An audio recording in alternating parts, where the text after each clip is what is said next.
Hello दोस्तों NCERT निचोड़ series में आपका बहुत बहुत स्वागत है।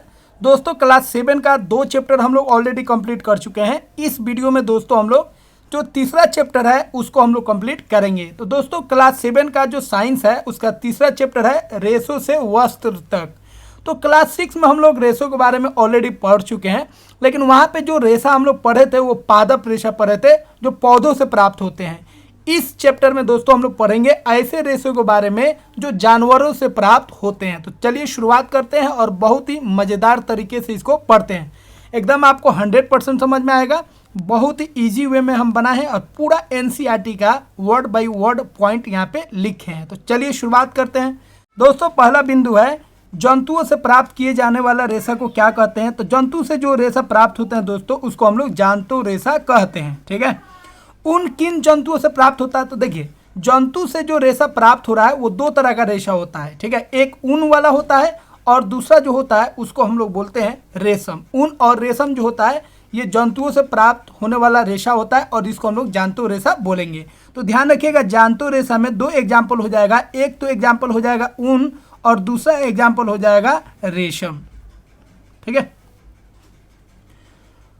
तो ऊन जो है किन जंतुओं से प्राप्त होता है। तो दोस्तों ऊन जो होता है जंतु से प्राप्त तो होता ही है, लेकिन कौन कौन जंतु से प्राप्त होता है। जैसे भेड़ से प्राप्त होता है, बकरी से भी ऊन प्राप्त करते हैं, ऊंट से भी ऊन प्राप्त होता है, लामा एक जानवर होता है साउथ अमेरिका में, ठीक है, तो उससे भी प्राप्त होता है। एल्पेका जो होता है वो भी एक जानवर होता है, वहाँ से भी प्राप्त होता है। तो ये जो भी जानवर का हम नाम लिखे हैं इस सभी जानवर का जो बाल होता है इनके बालों से ही हम ऊन प्राप्ति करते हैं। लेकिन ध्यान देने की बात है अधिकतर जो ऊन बिकता है मार्केट में, ऊन जो हम लोग इस्तेमाल करते हैं वो किसका बना होता है, भेड़ का बना होता है। तो चलिए एक एक करके हम लोग पढ़ते हैं। जो ऊन जो होगा कैसे प्राप्त करेंगे भेड़ से, ठीक है, और जो ऊन हम लोग दुकान में देखते हैं मार्केट में देखते हैं, ठीक है, तो वो ऊन यहाँ तक बनने में बाल से वो ऊन जो बना है वो कैसे बना है उसकी प्रक्रिया को हम लोग समझते हैं। तो बहुत ही मज़ेदार चैप्टर है दोस्तों, इसको अच्छा से पढ़िए। इसका हम PDF भी आपको उपलब्ध करवा देंगे, डिस्क्रिप्शन में उसका लिंक दिया रहेगा, लेकिन उसमें कुछ समय लगता है। फिर आपको डिस्क्रिप्शन के सहारे टेलीग्राम में चले जाएगा, वहाँ पे कुछ समय बाद हम इसको अपलोड कर देंगे। तो आप एक वीडियो के माध्यम से, दूसरा आप इसके PDF के माध्यम से भी, तो एक तो आप वीडियो के माध्यम से, दूसरा PDF के माध्यम से भी आप इसको आसानी से रिवाइज कर सकते हैं।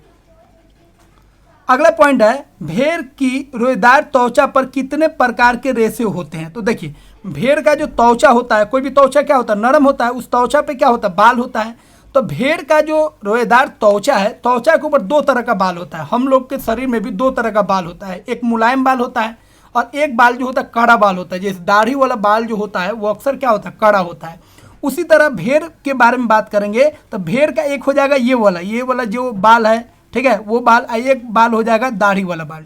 ठीक है, तो भेड़ का जो त्वचा पर जो बाल होता है वो 2 तरह का होगा, एक होगा आपका दाढ़ी वाला, एक होगा बाकी जो त्वचा पर होगा। ठीक है, तो 2 प्रकार के रेशा होता है, 2 प्रकार का बाल होगा, एक दाढ़ी के रूखे बाल, ठीक है, और दूसरा जो होगा त्वचा के निकट अवस्थित मुलायम बाल। बाकी जो बाल होगा वो क्या होगा, मुलायम होगा, और दाढ़ी के पास जो होगा वो रूखा होगा, वो क्या होगा, मुलायम बाल नहीं होगा। ठीक है, तो जो हम लोग रेशा प्राप्त करेंगे वो तो बाल से प्राप्त करेंगे, तो दोनों बाल ही है, दाढ़ी वाला भी बाल है और बाकी साइड में जो त्वचा वाला बाल है वो भी बाल है। लेकिन यहाँ पे जो बाल हम लोग चुनेंगे, कौन बाल को चुनेंगे, जो मुलायम है। ठीक है, और ये जो मुलायम बाल देख रहे हैं, दाढ़ी वाला बाल जो है उसको छाट दीजिए, तो बाकी जो बाल है मुलायम वाला, उस बाल को हम लोग दोस्तों बोलते हैं तंतुरूपी बाल। क्या बोलेंगे, तंतुरूपी बाल। तो तंतुरूपी बाल का मतलब हो गया भेड़ का जो मुलायम बाल होता है उसी को हम लोग बोलते हैं तंतुरूपी बाल। क्लियर हुआ। तो तंतुरूपी ध्यान रखिएगा, भेड़ का जो मुलायम बाल होता है उसी को हम लोग तंतुरूपी बाल बोलते हैं।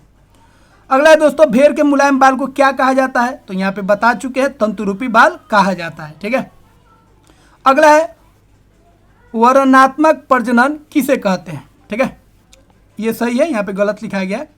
ठीक है, वर्णनात्मक प्रजनन किसे कहते हैं। देखिए अब भेड़ जो होना चाहिए, ऐसा भेड़ हमको चाहिए जिसमें ज़्यादा से ज़्यादा बाल हो और बाल ऐसा हो जो मुलायम बाल हो। तो उसके लिए आपको क्या करना पड़ेगा, एक काम करना पड़ेगा, एक अपने तरीके से प्रजनन करवाना होगा जिससे एक ऐसा भेड़ तैयार हो जिसका बाल जो हो मुलायम हो। ठीक है, जैसे अभी हम लोग IVF करवाते हैं, जैसे कोई लेडीज है या कोई फादर है, ठीक है, या मदर है, उनको संतान प्राप्त नहीं होता है तो आईवीएफ के द्वारा वो लोग संतान प्राप्त करता है, ठीक है। तो उसी तरह हमको एक स्पेशल भेड़ बनाना है, एक स्पेशल भेड़ का जन्म दिलवाना है जिसमें जो बाल हो मुलायम बाल हो। उसके लिए जो मेल भेड़ होगा वो ऐसा नेचर का होगा ना, तभी उसका अगला जो जनरेशन होगा, जो अगला भेड़ आएगा उसमें वो गुण दिखेगा। तो एक ऐसा भेड़ हम लोग लेते हैं जिसमें बाल अधिक हो और मुलायम हो, और उसका प्रजनन जो है मादा भेड़ के साथ क्या करते हैं, कराते हैं। अब अगला जो नस्ल का भेड़ आएगा उसमें बाल अधिक होने का संभावना रहता है और बाल मुलायम होने का संभावना रहता है। उसी भेड़ से हम लोग क्या करते हैं, उनको प्राप्त करते हैं, बाल को प्राप्त करते हैं, ठीक है। तो इसी प्रक्रिया को हम लोग बोलेंगे, क्या बोलेंगे, वर्णात्मक प्रजनन बोलेंगे। ऐसी प्रक्रिया जिसमें मुलायम बाल वाले भेड़ उत्पन्न करने के लिए जनकों का चयन किया जाता है उसे वर्णात्मक प्रजनन कहते हैं, ठीक है। भेड़ को, ऐसे भेड़ को चुनेंगे जिसमें अधिक से अधिक बाल हो और मुलायम बाल हो।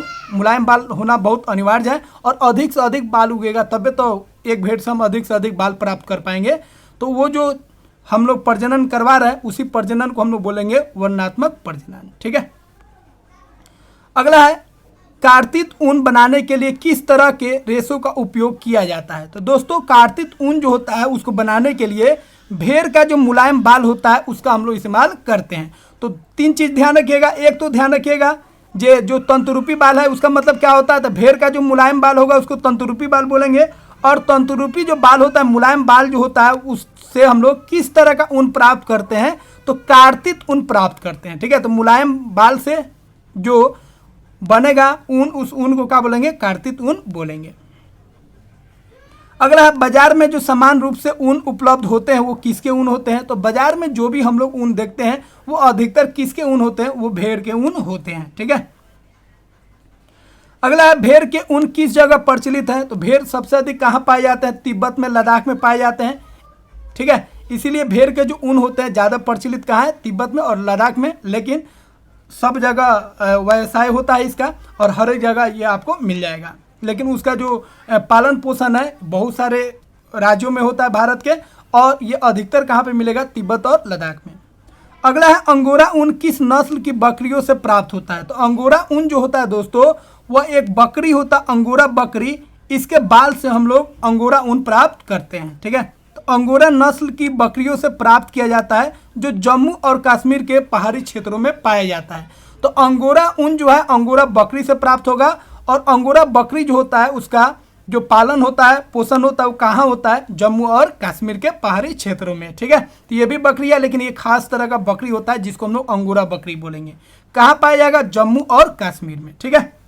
दोस्तों इसी के बाल से एक शॉल बनता है जो बहुत ही फेमस है, और आप भी इसका नाम जानते होंगे, और इसका हम लोग घरों में इस्तेमाल करते हैं और बहुत महंगा भी आता है। इसी को हम लोग बोलते हैं पश्मीना शॉल।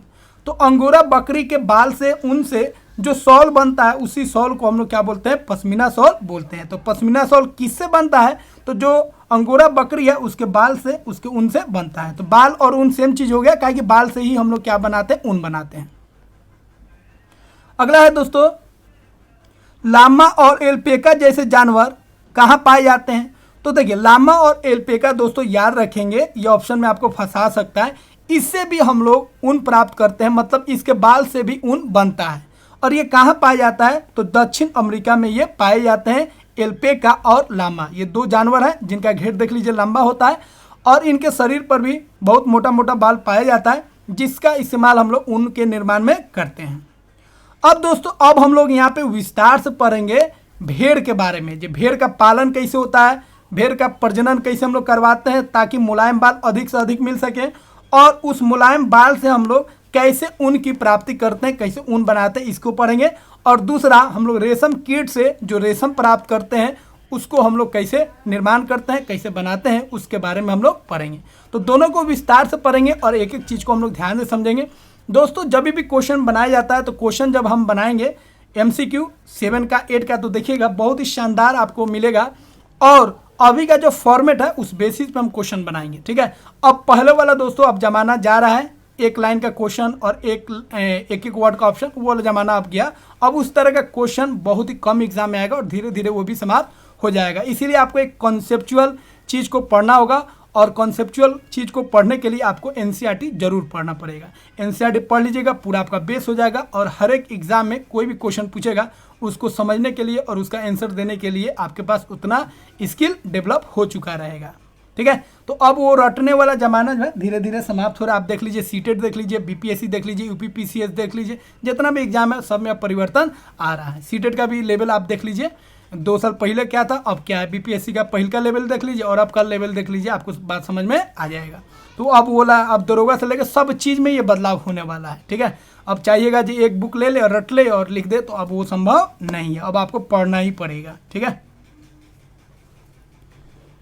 तो भेड़ के बारे में दोस्तों हम लोग पढ़ने जा रहे हैं। भेड़ पालन और प्रजनन, भेड़ पालन कैसे होता है और प्रजनन कैसे होता है और भेड़ से हम लोग ऊन को कैसे प्राप्त करते हैं। तो दोस्तों भेड़ का भोजन क्या होता है, तो भेड़ जो होता है दोस्तों चारा खाता है, जिसमें घास खाता है, पत्ती खाता है, और जो लोग इसको पालते हैं ठीक है उसको दाल खिलाते हैं, मकई खिलाते हैं, ज्वार खिलाते हैं, ये सब खाने के रूप में उसको देते हैं।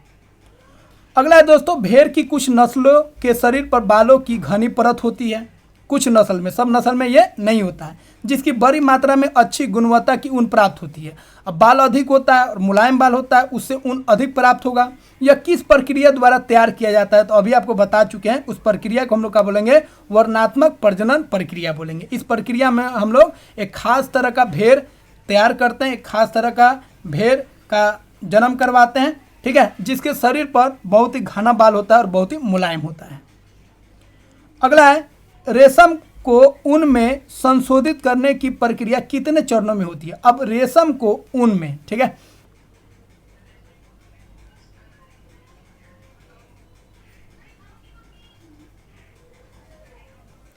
अब देखिए जो हम लिए भेड़ से जो हम रेशम प्राप्त कर रहे हैं, जो बाल हम प्राप्त कर रहे हैं, उससे अब ऊन में ठीक है परिवर्तित करने के लिए बहुत सारा चरण होता है। उस चरण को हम लोग एक एक करके सीखते हैं।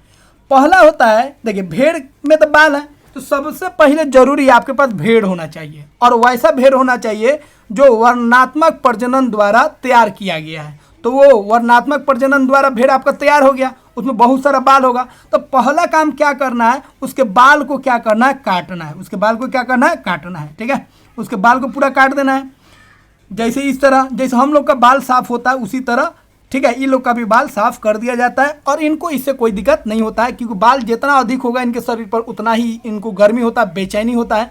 इसीलिए बाल जब इनका छिलवाया जाता है तो ये बहुत ही रिलैक्स फील करते हैं। ये नहीं कि इनको दिक्कत होता है या दर्द होता है। ठीक है, जैसे बाल हम लोग का छिलाता है या कटाता है तो कोई दर्द नहीं होता है और हम लोग थोड़ा रिलैक्स भी फील करते हैं, थोड़ा माथा हल्का हो जाता है। उसी तरह इनको भी जब इनका बाल काटा जाता है तो इनको कोई दर्द नहीं होता है और इनका बॉडी बहुत रिलैक्स हो जाता है, क्योंकि गर्मी से ये बच जाते हैं। ठीक है, तो पहला चरण में दोस्तों सिंपल है, ऊन की कटाई करेंगे, छिलाई करेंगे। तो ऊन जो है इसके शरीर पर जो बाल है उसको हम लोग काट देंगे। ठीक है, तो इस चरण में भेड़ के बालों को त्वचा की पतली परत के साथ शरीर से उतार लिया जाता है। सामान्यतः यह प्रक्रिया गर्मी के मौसम में होता है, कि वो ठंडा में होगा तो फिर इनको ठंडी लग सकता है, तो गर्मी के मौसम में ये प्रक्रिया हम लोग करते हैं। ठीक है, तो एक पतली परत तो बहुत सारा है चमड़ा का, तो चमड़ा का जो ऊपरी परत होता है उसके साथ हम लोग क्या करते हैं, इस जो भी बाल है इसका पूरा को हम लोग क्या करते हैं, साफ कर देते हैं, हटा देते हैं। ठीक है, उसके बाद क्या करेंगे, जो भी बाल है उसको हम लोग क्या करेंगे, ठीक है, एक पानी में रख देंगे ताकि उसमें से धूल उल जितना भी लगा है वो क्या करे, निकल जाए। ठीक है, उसके बाद ध्यान रखेंगे त्वचा की सबसे ऊपरी वाली जो परत होती है वो क्या होती है, मृत कोशिकाओं से बनी होती है, इसीलिए उन्हें काटने पर कोई दर्द नहीं होता है। इसीलिए बाल या नाखून हम लोग कटवाते हैं तो कोई दर्द नहीं होता है, क्योंकि ये मृत कोशिकाओं से बनी होती है। ये क्वेश्चन बहुत बार पूछा जाता है। अब दूसरा काम करेंगे, पहला काम तो हो गया, पहला चरण में हम लोग क्या करेंगे, उनकी कटाई करेंगे। अब दूसरा में उनकी कटाई कर लिए तो क्या करेंगे, सफाई। तो अभिमार्जन का मतलब होता है सफाई।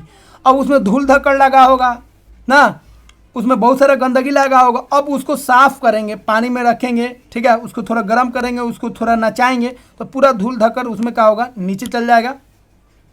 और इस सफाई को हम लोग क्या बोलेंगे, अभिमार्जन। तो अभिमार्जन का मतलब हो गया बाल जो था, ऊन जो था उसकी सफाई, उनकी सफाई।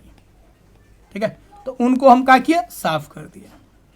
तो त्वचा सहित उतारे गए बालों से ठीक है उसको धोकर धूल और गर्द निकाला जाता है और इस प्रक्रिया को हम लोग क्या बोलते हैं, अभिमार्जन बोलते हैं। ठीक है, तो उसको धोकर उसमें से गर्दा गुर्दी सब निकाला जाता है। उस प्रक्रिया को हम लोग क्या बोलेंगे? अभिमार्जन बोलेंगे। अब जो पहले अभिमार्जन ऐसे होता था, एक तगारी में रख दिया जाता था और उसको 2 डंडा से हिलाया जाता था ताकि पूरा उसका गर्दा उर्दा पूरा घुल मिल जाए, ठीक है। लेकिन अब जो होता है, अब अभिमार्जन जो होता है मशीन के द्वारा किया जाता है। यहाँ पे देखिए मशीन के द्वारा अभिमार्जन किया जा रहा है, ठीक है। तीसरा में होता है छटाई। तीसरा में हम लोग क्या करेंगे? छटाई करेंगे। अब अभिमार्जन हो गया, सफाई हो गया के बाद रोएदार जो बाल है उसको कारखाना में भेज दिया जाता है, उसको छाट दिया जाता है। जो उसमें खराब बाल होगा, जो ऐसे सिकुड़ा होगा, ठीक है, जो गठियाल होगा, उस सब बाल को क्या करेंगे? साइड कर देंगे। और जो रेदार बाल होगा, मुलायम बाल होगा, उसको हम लोग क्या करेंगे? एक तरफ कर लेते हैं। तो तीसरा काम हो गया हम लोग का क्या? छटाई, ठीक है। तो अभिमार्जन के बाद रोएदार बालों को कारखाना में भेज दिया जाता है, जबकि विभिन्न गठन वाले बालों को, ठीक है, अलग कर दिया जाता है। और इस प्रक्रिया को हम लोग क्या बोलते हैं? छटाई बोलते हैं। तो तीसरा काम हो गया छटाई, पहला काम हो गया कटाई, दूसरा काम हो गया सफाई और तीसरा काम हो गया छटाई।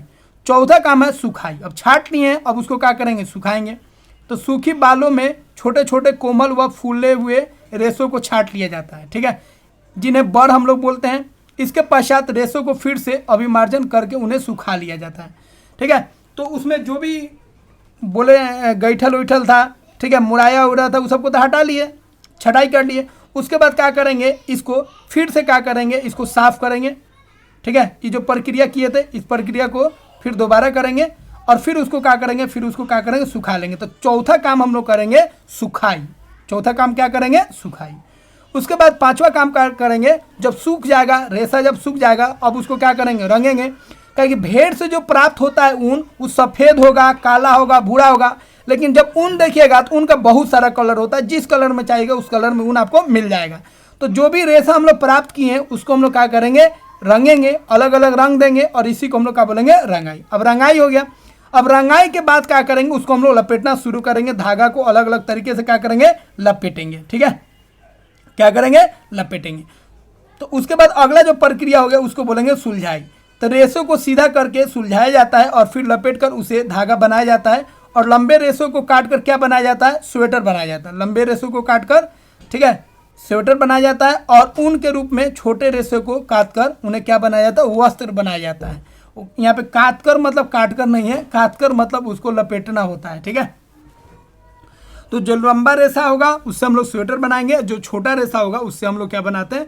वस्त्र बनाते हैं, ठीक है।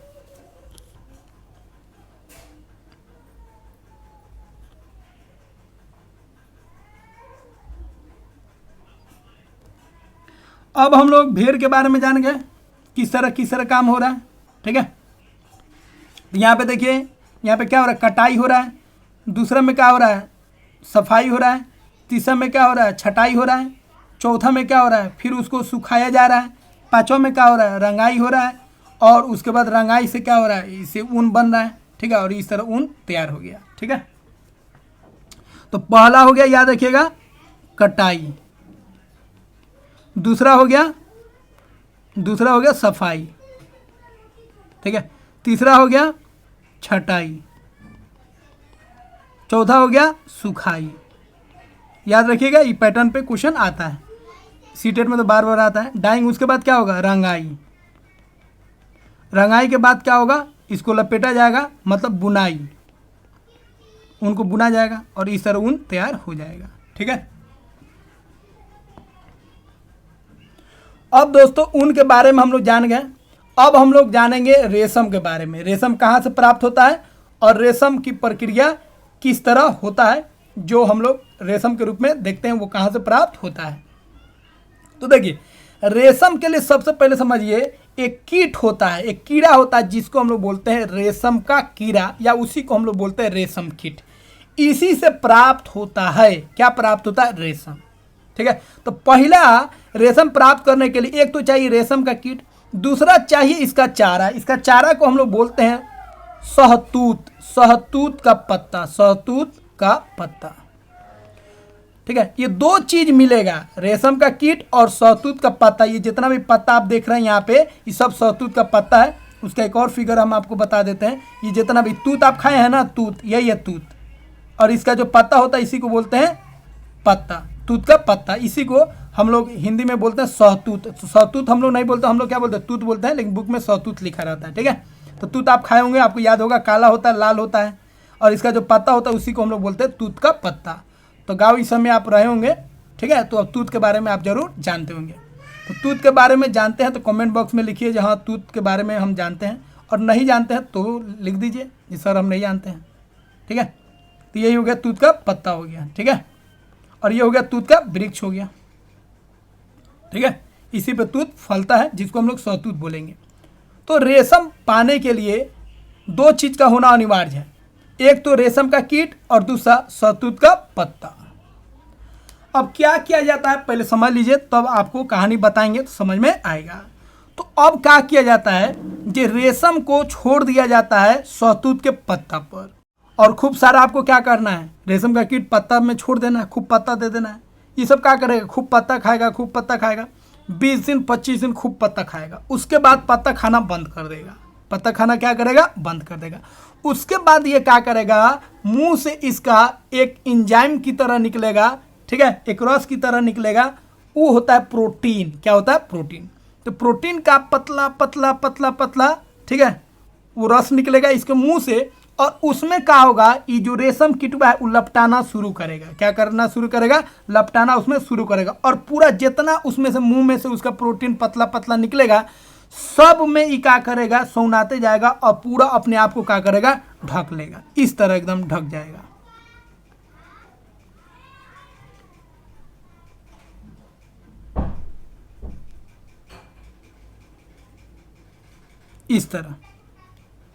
इस तरह अपने आप को क्या करेगा, ढक लेगा।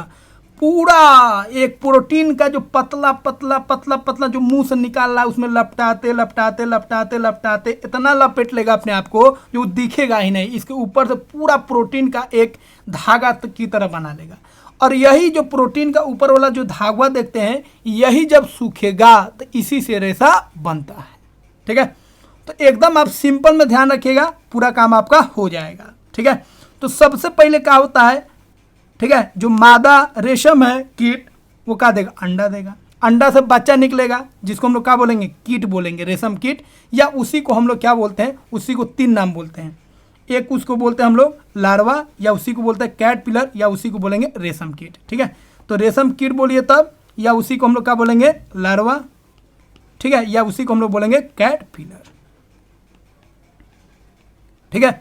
तो मादा जो अंडा दी है उससे निकला, क्या निकला, लार्वा निकला, जिसको कैटरपिलर बोलेंगे, ठीक है, या उसी को हम लोग रेशम कीट बोलेंगे। अब यह क्या करेगा, इसको दे दीजिए पत्ता, क्या क्या दे दीजिए, पत्ता, सहतूत का पत्ता दे दीजिए। अब सहतूत का पत्ता जो है खूब खाएगा, खूब खाएगा, और खूब जब खा लेगा पेट भर पूरा 20 दिन 25 दिन खूब खा लेगा, उसके बाद ये खाना छोड़ देगा। उसके बाद क्या करेगा, मुंह से प्रोटीन का लार टाइप का निकालेगा, और वो प्रोटीन में लपटाते जाएगा लपटाते जाएगा लपटाते जाएगा लपटाते जाएगा, और पूरा अपने आप को ढक लेगा। अब ये लार्वा आपको नहीं दिखेगा, इस तरह पैक हो जाएगा, ठीक है। अपने बॉडी के पूरा ऊपर जो है प्रोटीन का एक लेयर बना लेगा, ठीक है। और इसके अंदर जो लार्वा था वो थोड़ा बड़ा हो जाएगा, जिसको हम लोग बोलते हैं प्यूपा। क्या बोलते हैं, प्यूपा। तो प्यूपा कहाँ पे होगा, तो ये जो लेयर ऊपर बनाया है उसके अंदर होगा। अब ये जो लेयर बनाया है प्रोटीन का, ठीक है, जो लेयर बनाया है अपने ऊपर, कौन बनाया है, लार्वा। तो लार्वा अपने ऊपर जो प्रोटीन का जो धागा है उसका जो लेयर बनाया है उसमें लपटा गया है, उस लेयर को हम लोग बोलेंगे कोकून। क्या बोलेंगे, कोकून। तो कोकून जो हो गया, ठीक है, प्रोटीन का लेयर हो गया। अब ये प्रोटीन कौन निकाल रहा है, तो ये जो लार्वा था, जो कैटरपिलर था, वही निकाल रहा था, ठीक है।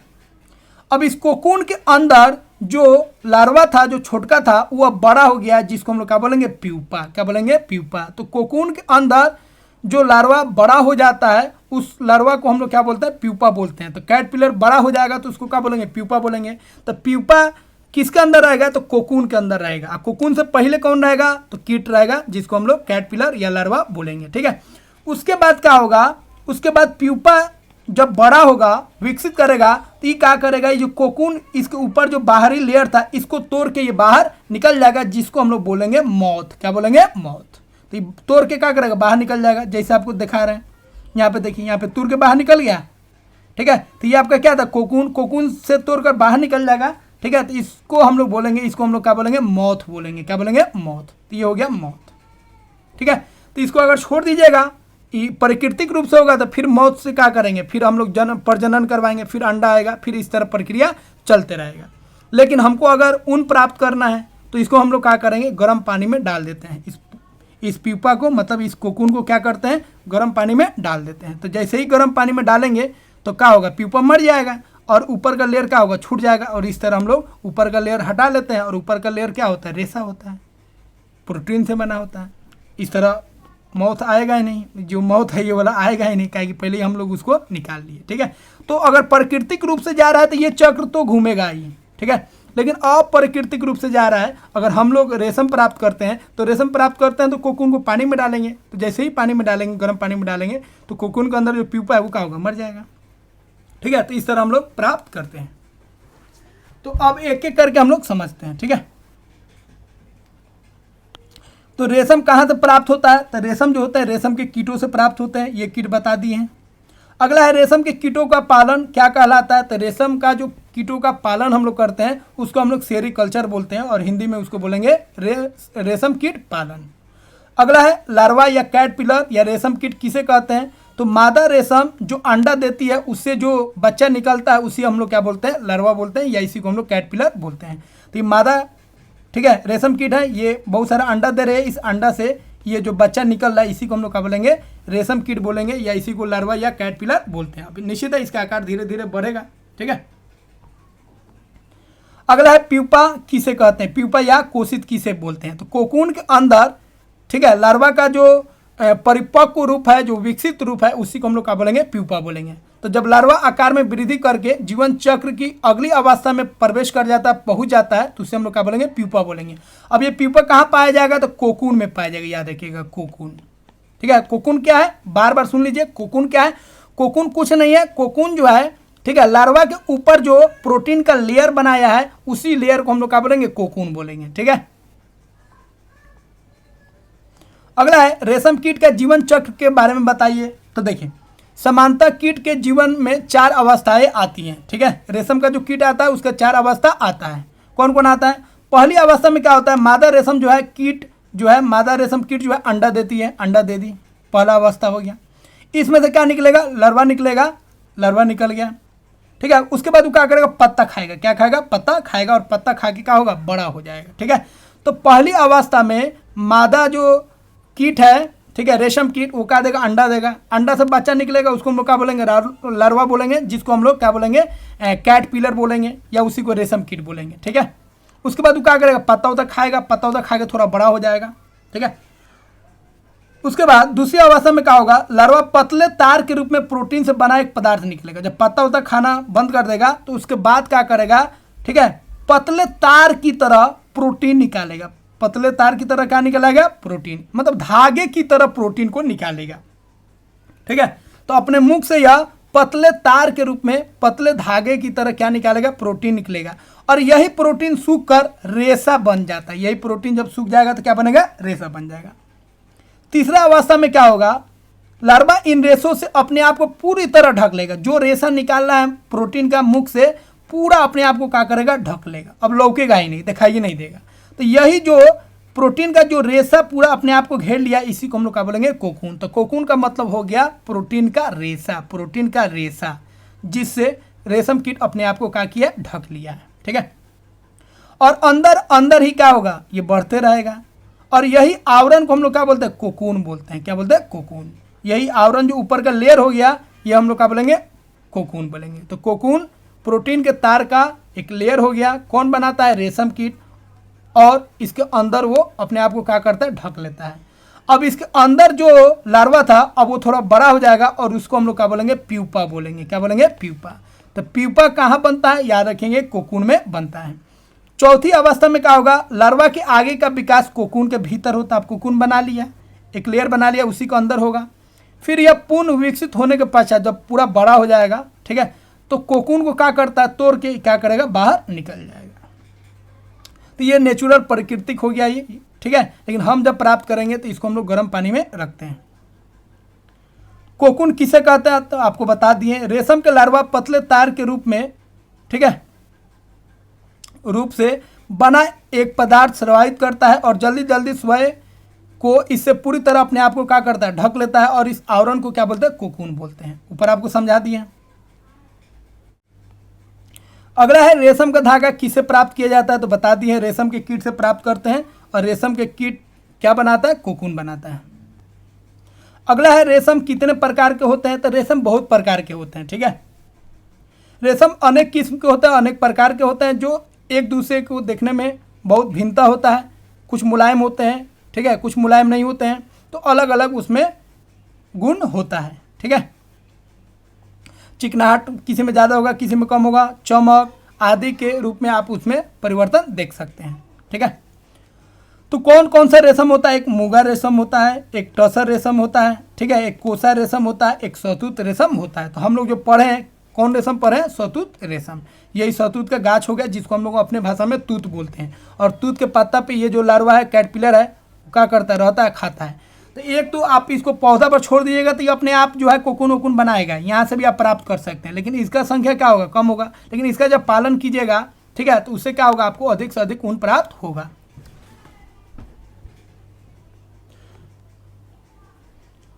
शहतूत रेशम क्या होता है, तो शहतूत के गाछ से जो रेशम हम प्राप्त करते हैं रेशम कीट द्वारा, उसको हम लोग क्या बोलेंगे, शहतूत रेशम बोलेंगे। तो यह सबसे सामान्य रेशम होता है जो शहतूत के कीट से प्राप्त होता है। ठीक है, इस कीट के कोकून से प्राप्त होने वाला रेशम मुलायम होता है, चमकदार होता है, और क्या होता है, लचीला। ये इंपोर्टेंट है, ध्यान रखिएगा। तो शहतूत रेशम जो होता है क्या होगा, मुलायम होगा, चमकदार होगा, और क्या होगा, लचीला होगा। और इसको हम लोग अलग अलग रंग भी दे सकते हैं। तो बाकी सब में ये गुण नहीं होता है, किसी में कम चमक होगा, कोई कम मुलायम होगा, किसी में रंग दे ही नहीं सकते हैं, रंग उस पर टिकेगा ही नहीं। तो इसमें सब फीचर्स होता है, इसीलिए इसका डिमांड ज़्यादा है। अगला है कोकून से रेशम कैसे प्राप्त करते हैं, तो आपको बताइए दिए हैं। कोकून को क्या करेंगे, गर्म पानी में रखेंगे। ठीक है, तो रेशम प्राप्त करने के लिए रेशम कीटों को पाला जाता है और उनके कोकून को एकत्रित करके रेशम के फाइबर प्राप्त किए जाते हैं। ठीक है, रेशम कीट पालन कैसे होता है, तो आपको बता दिए हैं। इस प्रक्रिया में एक मादा रेशम कीट एक बार में सैकड़ों अंडा देता है। अंडों को सावधानी से कपड़े की पट्टियों पर क्या किया जाता है, रखा जाता है, या कागज़ पर रखा जाता है। फिर उसको जो रेशम कीट पालक है उनको बेच दिया जाता है। अब वो क्या करेंगे, इस अंडा को क्या करेंगे, उचित ताप में और उचित आर्द्र में क्या करेंगे, रखेंगे। फिर अंडा से क्या निकलेगा, लार्वा निकलेगा। ठीक है, तब ये क्या करेंगे, शहतूत का जो वृक्ष है उसका जो पत्ता है उसको दे देंगे, जो खूब खाओ खूब खाओ। अब इस तरह पत्ता दे दिए, खूब खाएगा खूब खाएगा। ठीक है, उसके बाद क्या होगा, लार्वा या कैटरपिलर रेशम का कीट जो है, ठीक है, उसको ट्रे में रख दिया जाता है। अब यहाँ से पूरा खाओ लेगा तो उसको क्या करेंगे, ट्रे में रखेंगे। ठीक है, जहाँ ये दिन रात क्या करता है, शहतूत की पत्ती खाते रहता है, पूरा खाओ लेगा। अब 20 से 25 दिन बाद कैटरपिलर खाना बंद कर देता है और कोकून बनाने के लिए बांस के बने छोटे कक्षों में रख दिया जाता है। इस कक्षा में उसको रख दिया जाता है, अब तुम कोकून बनाओ। तो जैसे यहाँ पे पहले पत्ता खिलाया जाएगा, खूब पत्ता खिला लिया गया, 20-25 दिन खूब खाओगे, मस्त हो जाएगा, पूरा पत्ता खा जाएगा। उसके बाद आप पत्ता खाना बंद कर देगा। तो जैसे ही बंद करेगा उसको एक छैटी लेंगे, और इस तरह का छैटी होता है, उसमें हम लोग क्या करेंगे, इसको रखेंगे ताकि ये फंसा रहे। ठीक है, और इसमें क्या करेगा, कोकून बनाएगा। ठीक है, और कोकून के अंदर क्या होता है, प्यूपा होता है। क्या होता है, प्यूपा। अगला है कोकून से रेशम कैसे प्राप्त किया जाता है, तो रेशम फाइबर प्राप्त करने के लिए कोकून की बड़ी ढेरी का उपयोग किया जाता है। बड़ा एक ढेरी ले लेंगे, कोकून को धूप में रख दे तो हो जाएगा, या उससे अच्छा है इसको क्या करेंगे, उबाला हुआ पानी में क्या कर रखेंगे, या भाप में रख देंगे। इस प्रकार रेशम जो होगा उससे अलग निकल जाएगा, जैसे यहाँ पे किया जा रहा है, देखिए। ठीक है, इसको गर्म पानी में रखेंगे तो इससे रेशम आसानी से निकल जाएगा। रीलिंग किसे कहते हैं, तो रेशम के रूप में उपयोग के लिए कोकून में से रेशे निकालने। तो कोकून से जो रेशा निकालने की प्रक्रिया उसी को रीलिंग बोलते हैं। तो ये बहुत इंपोर्टेंट है, ध्यान रखिएगा। रीलिंग किसको बोलेंगे, कोकून से, रेशम का जो कोकून है उससे जो रेशा हम निकालेंगे, ठीक है, उसी को हम लोग बोलेंगे, क्या बोलेंगे, रीलिंग बोलेंगे। तो रेशम के रूप में उपयोग के लिए कोकून में से रेशे निकालने की प्रक्रिया रेशम की रीलिंग कहलाती है। रीलिंग विशेषकर मशीनों से होती है, पहले हाथों से होता था इस तरह, अब मशीनों से होता है। ठीक है, उसके बाद क्या है, उसके बाद है रेशम की रीलिंग प्रक्रिया के बाद क्या होता है, तो रेशम का जब रीलिंग हो जाएगा तो उसे हम लोग क्या करेंगे, धागा इस तरह लपेट लेंगे। तो रीलिंग के बाद रेशम के रेशों से धागा बनाया जाता है, ये धागा हो गया। ठीक है, और उसके बाद धागा बनाने की प्रक्रिया को हम लोग क्या बोलते हैं, कताई बोलते हैं। तो रीलिंग के बाद रेशम से धागा बनाया जाएगा और इन धागों को बुनकर क्या बनाया जाएगा, वस्त्र बनाया जाएगा, अलग अलग कपड़ा बनाया जाता है। तो दोस्तों इस तरह हम लोग क्लास 7 का जो तीसरा चैप्टर था उसको कंप्लीट कर चुके हैं। आशा करते हैं दोस्तों आपको पूरा बात समझ में आया होगा और इसका PDF हम बहुत जल्द आपको उपलब्ध करा देंगे। डिस्क्रिप्शन में लिंक दिया गया है, वहाँ से आप टेलीग्राम में जुड़ जाइए, वहाँ से आप इसका PDF भी डाउनलोड कर सकते हैं। दोस्तों वीडियो को लाइक कीजिए और चैनल पर नए हैं तो इसे सब्सक्राइब कीजिए। मिलते हैं दोस्तों अगले वीडियो में, जिसमें हम लोग चैप्टर 4 को पढ़ेंगे और टाइम लगभग यही रहेगा, 7 या 7:30 में आपको रोज़ एक वीडियो मिल जाएगा। मिलते हैं दोस्तों अगले वीडियो में। जय हिंद दोस्तों।